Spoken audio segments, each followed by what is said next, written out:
El espejismo de la historia tradicional a todos nos han enseñado una versión muy específica de la historia humana. En las escuelas, en los libros de texto y en los documentales tradicionales, la narrativa es una línea recta y predecible. Primero fuimos nómadas, cazadores-recolectores que vagaban por la tierra en pequeños grupos, sobreviviendo día a día, persiguiendo manadas de animales y recolectando frutos salvajes.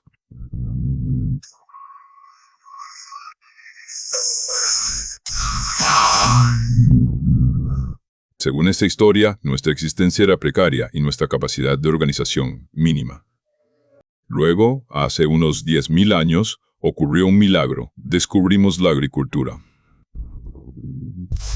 Plantamos semillas, domesticamos animales y por primera vez nos asentamos en un solo lugar. Solo entonces, con el estómago lleno y un techo sobre nuestras cabezas, tuvimos el tiempo y la energía para pensar en la religión, en la arquitectura monumental, en el arte complejo y en la construcción de civilizaciones.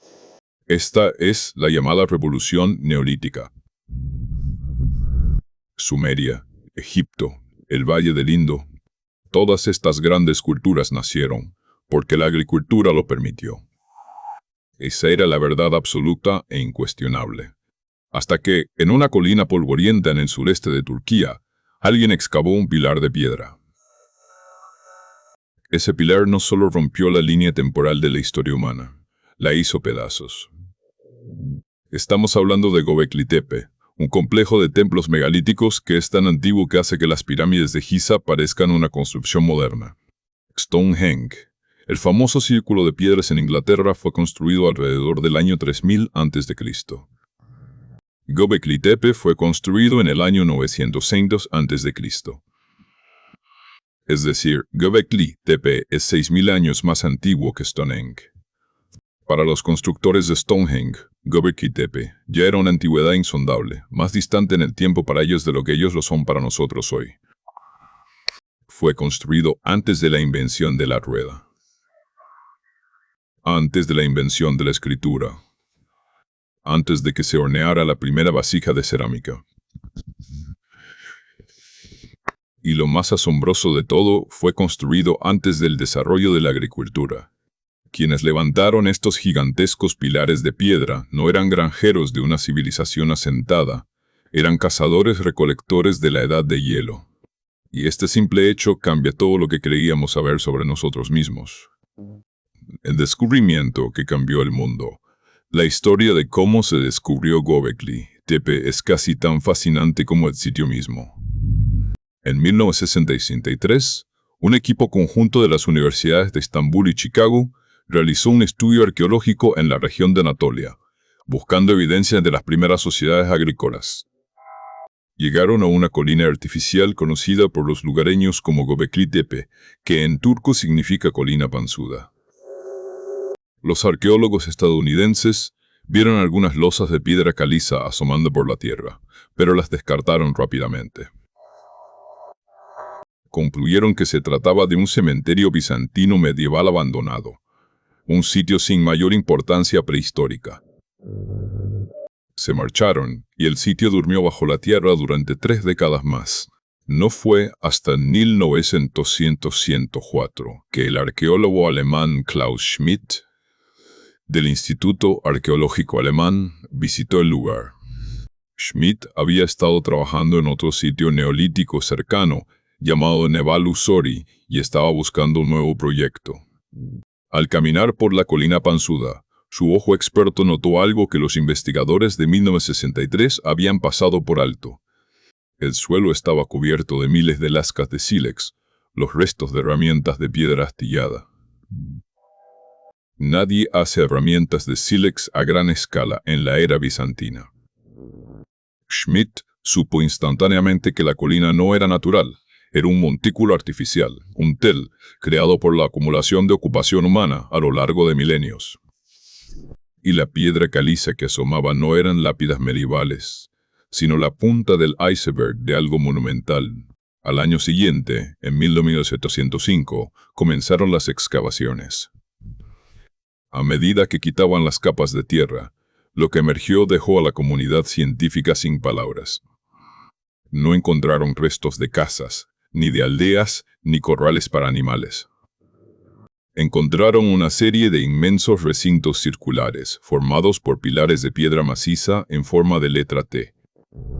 Algunos de estos pilares medían más de 5,5 metros de altura y pesaban entre 10 y 20 toneladas. Una arquitectura imposible para su época. Tratemos de visualizar el desafío logístico que representa Göbekli Tepe. Recuerda que estamos hablando de seres humanos que vivían hace casi 12.000 años. No tenían herramientas de metal. El cobre y el bronce aún estaban a milenios de ser descubiertos. Todo el trabajo de corte y tallado tuvo que hacerse con herramientas de piedra, utilizando sílex y obsidiana para martillar y dar forma a la dura roca caliza. Las canteras de donde se extrajo la piedra se encuentran a unos cientos de metros de la colina. Los trabajadores de la Edad de Piedra tuvieron que esculpir estos gigantescos monolitos de 20 toneladas directamente de la roca madre, liberarlos de la montaña sin romperlos, y luego transportarlos cuesta arriba. Sin ruedas, sin animales de carga, sin carros. El transporte de un solo pilar habría requerido cientos de hombres tirando de cuerdas de fibra natural, usando rodillos de madera y palancas. Y esto no ocurrió una sola vez. Hasta la fecha, se han desenterrado docenas de estos pilares en múltiples recintos. Pero mover la piedra es solo la mitad del misterio. La otra mitad es el arte. Los pilares de Göbekli Tepe no son simples bloques de piedra sin refinar. Están finamente pulidos y decorados con bajorrelieves y altorrelieves increíblemente complejos. Los grabados muestran un zoológico salvaje y mortal: leones, jabalíes, zorros, arañas, escorpiones, serpientes, grullas y buitres. A diferencia del arte rupestre paleolítico anterior, como el de las cuevas de Lascaux o Altamira, que se centraba en animales de presa como bisontes y ciervos que los humanos cazaban para comer, el arte de Göbekli Tepe se centra en animales depredadores, en bestias venenosas y peligrosas. Las criaturas talladas en la piedra no son comida, son símbolos. Son tótems, o tal vez representaciones de mitos primordiales y entidades espirituales. Además, los propios pilares en forma de T son antropomorfos, es decir, representan figuras humanas altamente estilizadas. Si miras de cerca los pilares centrales de los recintos más grandes, puedes ver brazos humanos tallados en los lados de la piedra, con manos de largos dedos que se unen sobre el vientre, justo por encima de un cinturón tallado del que cuelga un taparrabos hecho de piel de zorro. No tienen rostros, tal vez representando deidades abstractas, espíritus ancestrales o los primeros dioses de la humanidad. La existencia de este nivel de arte y arquitectura monumental implica algo profundamente perturbador para la historia convencional. Para construir esto, necesitabas a cientos, tal vez miles de personas trabajando juntas durante décadas. Necesitabas ingenieros primitivos que entendieran la distribución del peso. Necesitabas maestros canteros y artesanos. Y, sobre todo, necesitabas organización. Alguien tenía que dirigir este proyecto. Alguien tenía que alimentar a todos esos trabajadores. Los cazadores-recolectores, se suponía, no podían organizarse en esta escala. Pero en Göbekli Tepe lo hicieron. La inversión del paradigma humano aquí es donde Göbekli Tepe reescribe los libros de texto de antropología. La vieja teoría establecía que la agricultura fue la chispa que encendió la civilización. Primero cultivamos trigo, luego construimos aldeas, luego ciudades y finalmente templos. Klaus Schmidt propuso exactamente lo contrario. Primero vino el templo y luego la ciudad.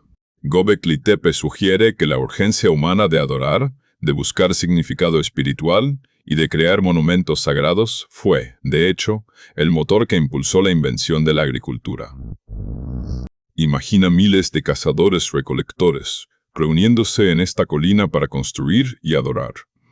La caza local y la recolección de frutos silvestres en los alrededores se habrían agotado rápidamente. No puedes alimentar a un ejército de constructores de megalitos solo cazando gacelas. Necesitas un suministro de alimentos constante, masivo y predecible. La arqueobotánica y la genética moderna han respaldado esta teoría de una manera asombrosa. A unos 30 kilómetros de Göbekli Tepe se encuentra el monte Karakada.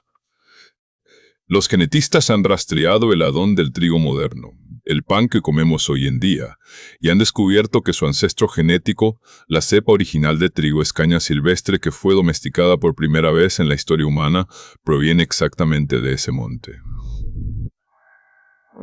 El momento de la domesticación coincide con la construcción de Göbekli Tepe. Nuestros antepasados no se asentaron porque inventaran la agricultura. Inventaron la agricultura porque necesitaban alimentar a los trabajadores que estaban construyendo el primer gran templo del mundo. La religión, la ideología y la voluntad humana obligaron a cambiar nuestra relación con la naturaleza. Pasamos de ser parte del entorno a ser los amos del mismo, para poder sostener nuestra necesidad de lo sagrado. Culto a la muerte o centro de reunión. Entonces, ¿qué ocurría exactamente dentro de estos recintos? Sabemos que no era un lugar para vivir. No hay hogares para fuego permanente, no hay restos de basura doméstica, y lo que es más revelador, no hay una fuente de agua cercana. El río más cercano estaba a varios kilómetros de distancia. Cada gota de agua consumida en el lugar tuvo que ser acarreada cuesta arriba. Esto descarta la idea de un asentamiento permanente. Göbekli Tepe funcionaba más bien como una catedral en una colina. Era un lugar de peregrinación regional. Grupos nómadas dispersos por cientos de kilómetros a la redonda, que tal vez hablaban distintos dialectos, pero compartían un sistema de creencias común. Se reunían aquí en momentos específicos del año. La evidencia sugiere que aquí se celebraban banquetes masivos. Se han encontrado enormes pozos llenos de huesos de animales salvajes, principalmente gacelas, los antepasados salvajes de las vacas y jabalíes. Curiosamente, también se han encontrado enormes cubas de piedra, con capacidad para cientos de litros de líquido. Los análisis químicos muestran trazos de oxalato, lo que sugiere que estos cazadores-recolectores estaban elaborando una forma primitiva de cerveza. La construcción de los templos probablemente estaba entrelazada con colosales festivales, rituales y celebraciones donde la cerveza y la carne salvaje fluían en abundancia. Pero hay un lado más oscuro y místico en el sitio. En el sitio, el buitre es uno de los símbolos más prominentes tallados en las piedras. En las culturas neolíticas de Anatolia, el buitre estaba asociado con la muerte y el más allá. Existe una práctica conocida como escarnación, documentada en sitios posteriores como Satayoyuk, donde los cuerpos de los difuntos se dejaban a la intemperie para que los buitres limpiaran los huesos. Las aves carroñeras eran vistas como mensajeros divinos que llevaban las almas de los muertos al cielo. Es muy posible que Göbekli Tepe, ubicado en un punto alto con vistas a las llanuras, fuera un lugar sagrado para el tránsito de los muertos, un portal entre el mundo de los vivos y el reino de los espíritus. El misterio del entierro deliberado. Si la construcción de Göbekli Tepe desafía la imaginación, su final es uno de los mayores enigmas de la arqueología moderna. Alrededor del año 8000 a.C., después de que el sitio hubiera estado en uso durante más de 1500 años, no fue simplemente abandonado a los elementos. No fue destruido por una guerra, ni colapsó por un terremoto. Göbekli Tepe fue enterrado intencionalmente por sus propios creadores. Imagínate el esfuerzo hercúleo que esto requirió. Para cubrir los masivos recintos de piedra, tuvieron que transportar millones de metros cúbicos de tierra, escombros, herramientas de piedra desechadas y huesos de animales, cubriendo por completo los monolitos de 6 metros de altura hasta crear una colina artificial. Escondieron su obra maestra del mundo. La pregunta que atormenta a los arqueólogos es, ¿por qué? ¿Por qué trabajar tan duro para construir un templo monumental, solo para trabajar igual de duro para esconderlo bajo tierra? Existen varias teorías. Algunos sugieren que a medida que la agricultura se afianzó por completo en la región y las sociedades se volvieron totalmente sedentarias, El antiguo sistema de creencias de los cazadores-recolectores perdió su poder y relevancia. Los antiguos dioses animales de la Edad de Hielo ya no servían a un pueblo que ahora adoraba las estaciones, la lluvia y las cosechas. Enterrar el templo fue una forma de descomisionarlo, de cerrar un capítulo de la historia humana de manera respetuosa. Otros argumentan que el entierro fue un acto de preservación. Quizás sentían que se acercaba un cambio radical, o querían sellar el poder del templo bajo la tierra, convirtiendo el lugar mismo en un vientre sagrado. Lo único de lo que estamos seguros es que este acto deliberado de ocultamiento fue una bendición para nosotros. Al enterrarlo bajo escombros secos, lo protegieron de la erosión, del clima y de miles de años de saqueadores. Lo metieron en una cápsula del tiempo, preservándolo intacto hasta que la pala de Klaus Schmidt rompió el sello 11 milenios después, lo que aún yace bajo tierra hoy en día. Cuando ves fotos de Göbekli Tepe, estás viendo solo una fracción minúscula de la historia. Las excavaciones han desenterrado 4 grandes recintos circulares. Pero los escaneos con radar de penetración terrestre y las prospecciones geomagnéticas han revelado la verdadera e intimidante escala del sitio. Debajo de la colina panzuda, todavía hay al menos 15 recintos monumentales más esperando ser descubiertos. Se estima que hay más de 200 pilares gigantes aún bajo la tierra. Hasta el día de hoy, hemos excavado apenas un 5% de todo el complejo. El 95% de Göbekli Tepe sigue siendo un secreto absoluto, durmiendo en la oscuridad. El sitio arqueológico de Göbekli Tepe es un recordatorio de humildad para la era moderna. Nos enseña que la historia de la humanidad no es una progresión simple, lineal y aburrida, desde los simios primitivos hasta los constructores de rascacielos. Nuestros ancestros de hace 12.000 años tenían el mismo cerebro que nosotros, la misma capacidad para el asombro, la misma necesidad de conectarse con el universo y una voluntad inquebrantable para materializar sus mitos en piedra. No necesitaron tecnología avanzada, ni agricultura preexistente, ni metales ni ruedas para alterar el curso de la historia. Solo necesitaron una idea.